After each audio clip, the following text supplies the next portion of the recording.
You've heard these songs at cookouts, at weddings, late at night when the city gets quiet and something in your chest gets heavy. But here's what nobody tells you. Most of these artists never got the credit they deserved. Some were pushed out of their own legacies, and some poured everything into one moment the world almost forgot. Welcome to Rhythm and Legacy, where we don't just play the music, we tell the truth behind it. Who do you think you are, Mr. Trickster? Number 15, Love on a Two-Way Street, 1970. This song was recorded as filler, not as a single, not as the centerpiece of anything, just something to pad out an album in 1968, and it sat there collecting dust for 2 full years before Sylvia Robinson decided to release it. When it finally dropped as a single in March 1970, Love on a Two-Way Street spent 5 weeks at #1 on the Billboard Soul chart and climbed to #3 on the Hot 100. It went gold, over 1 million copies. From a throwaway track to a certified classic. Decades later, Jay-Z heard it and built Empire State of Mind on top of it, the song that became New York City's unofficial anthem. Started right here, in a session nobody planned. And if you've ever had something you made in passing outlive everything you tried hard on, you know exactly how that feels. Number 14, Jean Knight, Mr. Big Stuff, 1971. Jean Knight was working as a baker when she was trying to break into music. Not a session vocalist, not a background singer. She was kneading dough for a living while shopping herself around New Orleans as a recording artist. Years of trying, years of nothing. Then in 1971, she walked into Malaco Studios in Jackson, Mississippi, and cut her first record for Stax, Mr. Big Stuff hit #1 R&B, #2 pop, went double platinum, and made Jean Knight the top-selling female artist in Stax Records history. That year, her Grammy competition included Aretha Franklin and Nina Simone. But nothing connected the same way after that. She built her own label, kept performing at French Quarter festivals for decades, kept showing up. And in 2002, she told an interviewer that royalties from Mr. Big Stuff were better now than 31 years earlier. Said all she had to do was sit at home and wait for the mailman. That kind of peace takes a lifetime to earn. Number 13, Tyrone Davis. Can I Change My Mind, 1968. Tyrone Davis wrote this song, believed in it, and ABC Records dropped him before they'd release it. His manager paid out of his own pocket to record it at Ray Charles' Tangerine Studio in Los Angeles. ABC still said no, so Davis signed with brand new Dakar Records out of Chicago, and producer Willie Henderson re-recorded the whole thing with local musicians. She wouldn't give me no sign. Then a Texas disc jockey flipped the single over, played the B-side, and that B-side was Can I Change My Mind. The song knocked Marvin Gaye's I Heard It Through the Grapevine off the top of the R&B chart in February 1969, crossed over to #5 pop, went gold. 1 million copies from a song no major label wanted. As I pack my bags to leave. The song is about a man having second thoughts, asking if it's too late to turn back around. And Tyrone Davis himself had been turned around by the industry, rejected by 2 labels, had to rebuild from nothing. The song he was singing was the story he was living. He became the king of Chicago soul. He earned that title by being told no until nobody could stop him anymore. Oh Lord, I just didn't want to go. Number 12, The Dramatics. What You See Is What You Get, 1971. The Dramatics had been grinding since 1962. They were offered a spot on the full Motown roster and turned it down. Said there were already too many acts and they wanted room to breathe. Years of lineup changes and label switches followed, and nothing broke through. In 1971, producer Tony Hester spotted them at a Detroit nightclub, believed he had the right song for the right group, and brought them to Stax's Volt label. The phrase "what you see is what you get" was everywhere that year thanks to comedian Flip Wilson. But what made this record iconic was the multi-lead vocal trade-off between Ron Banks and William Wee G. Howard. It peaked at #3 R&B and #9 pop, first gold record. Then the internal war started. Howard and Elbert Wilkins left to form their own version of the Dramatics. Ron Banks rebuilt the group, and by the 1990s, Snoop Dogg came calling, refused to just sample them, said these men are still around and brought them in to harmonize on his debut album. If you've ever been respected by the generation that came after when your own era forgot about you, that moment hits different. Number 11, The OJs, Backstabbers, 1972. What they do, they smile in your face. The OJs had been a group since the late 1950s. In their first 10 years, only one song cracked the Billboard Top 100. They went through lineup changes, label changes, and a decade of near misses that would have broken most groups. Then Gamble and Huff came calling with a brand new label, Philadelphia International. The OJs turned down Invictus, turned down Motown. They chose Philadelphia International because they wanted something different. Backstabbers was the very first record they cut for the new label. Written by Leon Huff, Gene McFadden, and John Whitehead, the song opened with Huff at the piano playing what he called a dark, eerie role. He told NPR it was intentional. Backstabbers do something eerie, so the music had to feel that way. It hit #1 R&B and #3 pop in 1972.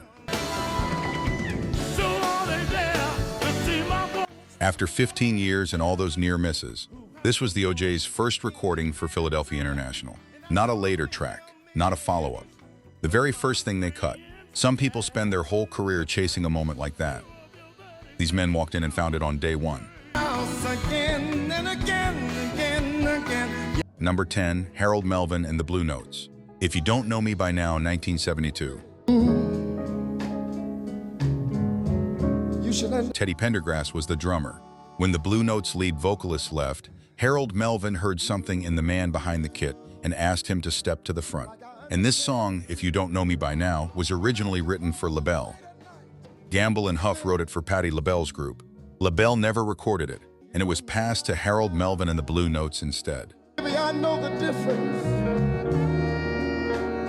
Teddy Pendergrass walked up to that microphone and turned a song that almost never happened into one of the defining recordings of the Philadelphia soul era.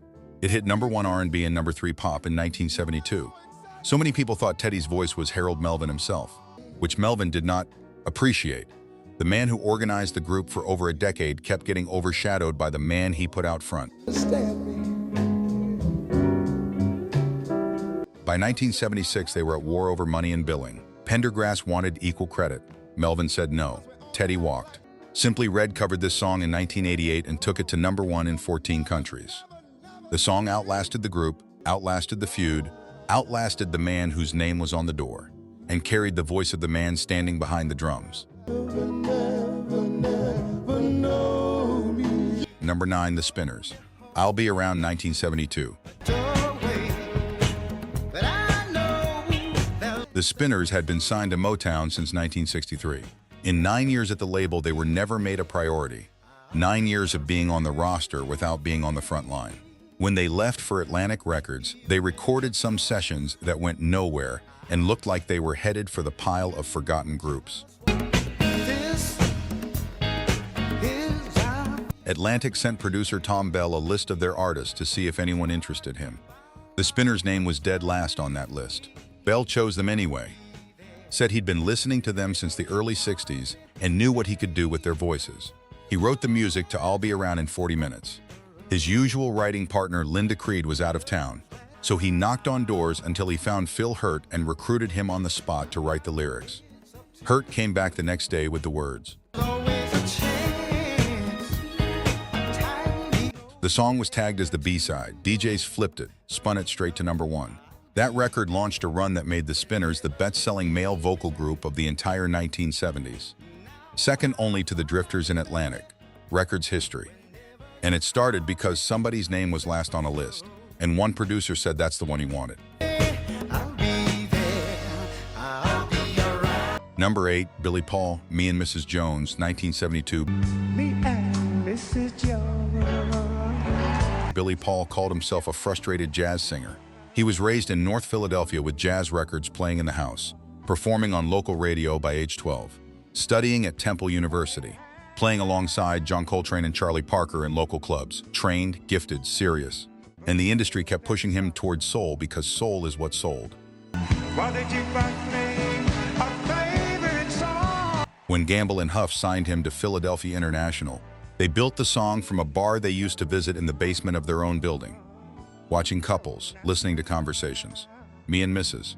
Jones hit #1 pop and R&B in December 1972. Billy Paul won the Grammy for Best Male R&B Vocal Performance, beating Ray Charles and Curtis Mayfield. And one more fact, until the end of 1972, adultery was still illegal in Pennsylvania. A song about a forbidden love hit #1 right as the law banning it was removed from the books. Billy Paul remained identified with that single for the rest of his life. He once said it was a blessing and a burden. He died in April 2016 of pancreatic cancer at 80 years old. Gamble and Huff said in a statement that recording Me and Mrs. Jones was their proudest moment with him, and in their view, it is one of the greatest love songs ever recorded. Number 7, Curtis Mayfield, Freddie's Dead, 1972. Director Gordon Parks Jr. came to Curtis Mayfield with one request, a cameo appearance, playing music in the background. That was it. But Mayfield watched the rough cut of Superfly and felt something he couldn't ignore. A film glorifying a cocaine dealer, and Mayfield, who spent the 60s writing civil rights anthems, refused to be the background noise for, something he disagreed with. He recorded an entire soundtrack that moralized against everything the film seemed to celebrate. You wanna be a junkie, well, remember Freddie's Dead. Freddie's Dead was released before the film even reached theaters. Number 4, pop. Number 2, R&B. Then Superfly followed at number 8, pop. The soundtrack outsold the film itself, and Mayfield had only 4 days in the studio. 4 days to create one of the most influential recordings of the blaxploitation era. In 1990, a lighting rig collapsed on him at an outdoor concert in Brooklyn and left him paralyzed from the neck down. He never stopped recording. He lay flat on his back in the studio and dictated vocals until he died in 1999. What a man gives when he believes in something, no industry, no accident, and no institution could silence it. Number 6, Gladys Knight and the Pips. Midnight Train to Georgia, 1973. This song started with Farrah Fawcett packing a bag. Songwriter Jim Weatherly called his friend Lee Majors one day. Majors wasn't home, and Fawcett answered. She mentioned she was packing to catch the midnight plane to Houston to visit her folks. He said he's going. That phrase stayed in Weatherly's head, and he wrote the song in 30 minutes. Originally a country song called Midnight Plane to Houston. A superstar, but he didn't get far. But he sure found out. Gladys Knight changed it. She just left Motown after years of being treated as a second-tier act. Years of watching Motown give Diana Ross the front row while the Pips were removed from a tour for opening nights because they were upstaging her. At Buddha Records, Gladys had more freedom. She moved the city from Houston to Georgia because her family was from Georgia and they didn't take planes, they took trains. She changed the gender, and they recorded it in a small studio inside a Detroit parking garage. On a midnight train. Yeah. When she finished the lead vocal, everyone in the control room stood up and gave a standing ovation right there in that parking garage. Midnight Train to Georgia hit #1 pop in October 1973. First and only Hot 100 #1 in Gladys Knight and the Pips' entire career. Won the Grammy. And it all happened because Farrah Fawcett was visiting her folks. All right, 5 songs left. And trust me, we saved some of the heaviest stories for last. Before we get there, if these stories are hitting for you, do me a quick favor. Hit that like button, subscribe if you haven't, and tap the notification bell so you don't miss the next one. It really does help this channel grow, and it costs you nothing. Let's get into it. Number 5, Al Green, Tired of Being Alone, 1971. Al Green wrote this song in 30 minutes the morning after playing a show in Detroit in 1968. Then he spent the next 3 years trying to get his producer Willie Mitchell to listen to it. Mitchell wasn't interested in his artists writing their own material. Green carried that song in his pocket for sessions, telling Mitchell he had something. Finally, at the end of a late session, when Mitchell was walking out the door, Green said one more time, "I still got a song." Mitchell listened. The The song had to be shelved once because of technical problems in the studio. Re-recorded.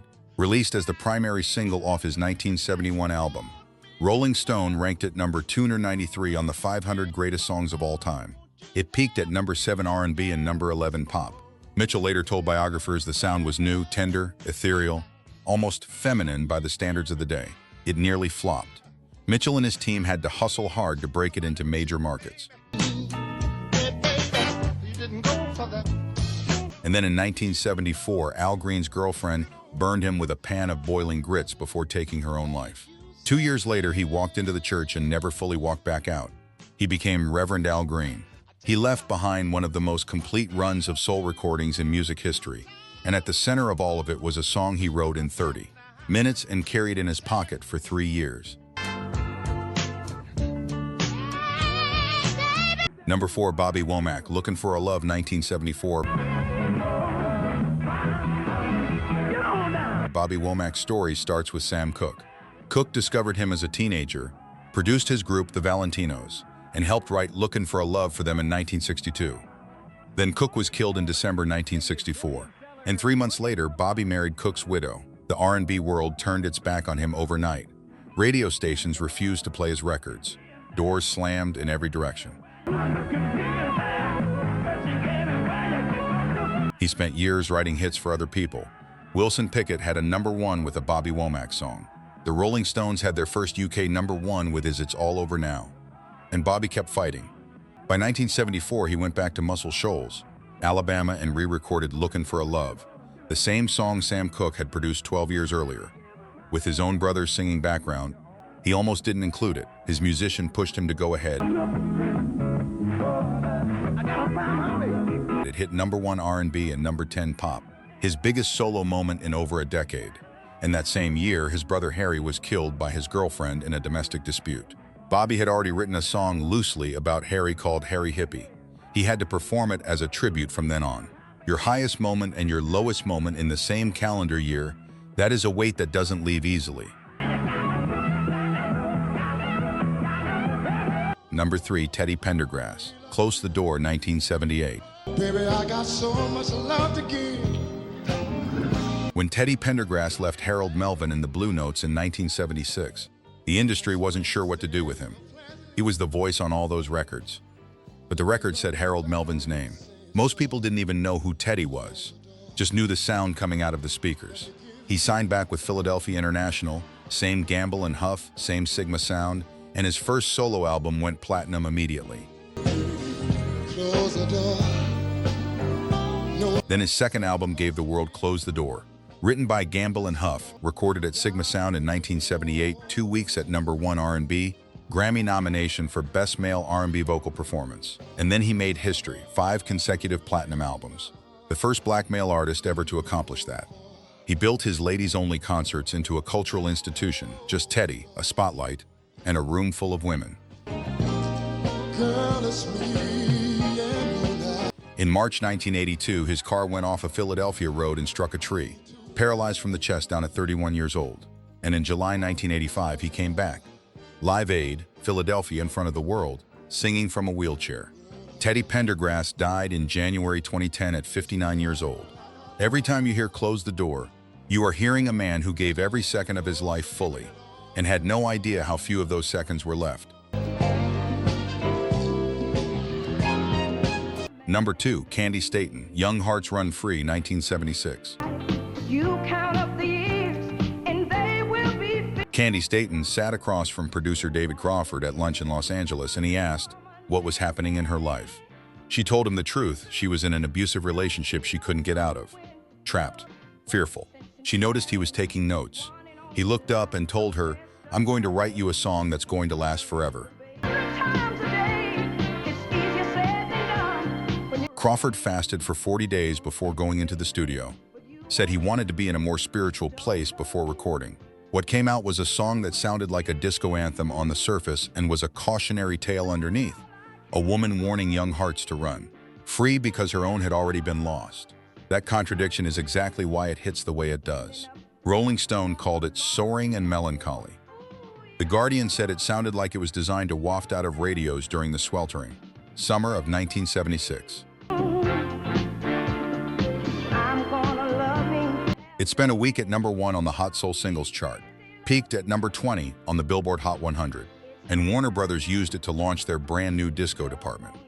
The song they chose to launch a new era of the industry was built on pain Candi was still living through at the time. She eventually got out. The song outlasted everything about that relationship, and it is still playing. #1, Marvin Gaye, Inner City Blues, Make Me Wanna Holler, 1971. Berry Gordy did not want to release it. When Marvin Gaye played him What's Going On, Gordy called it the worst thing he'd ever heard. Said it was uncommercial. Other people at Motown took the initiative and released the single without Gordy's blessing. It went to #2 pop, 5 weeks at #1 R&B. And Marvin kept going, built a full album, 9 tracks, a continuous suite, the first true concept album in R&B history. Inner City Blues was the third and final single. Written with James Nix Jr., recorded at Hitsville, USA in March 1971, #1 R&B, #9 pop. Completing a run where Marvin Gaye spent 9 weeks total at the top of the R&B chart from one album. Rolling Stone now ranks What's Going On as the greatest album of all time. Not one of the greatest, the greatest. And Gordy almost kept it from ever existing. Here's what makes Inner City Blues the one that stays. Tax bills, can't find work. Things getting worse in the neighborhood. The specificity of daily suffering set over one of the heaviest grooves ever laid down. A holler that became a hymn. Marvin Gaye was shot and killed by his own father on April 1st, 1984, the day before his 45th birthday. The man who made the world feel what it didn't want to feel ended violently, prematurely, before the full weight of what he gave the world had even settled in. But the music settled. It always does. And that is why this is #1.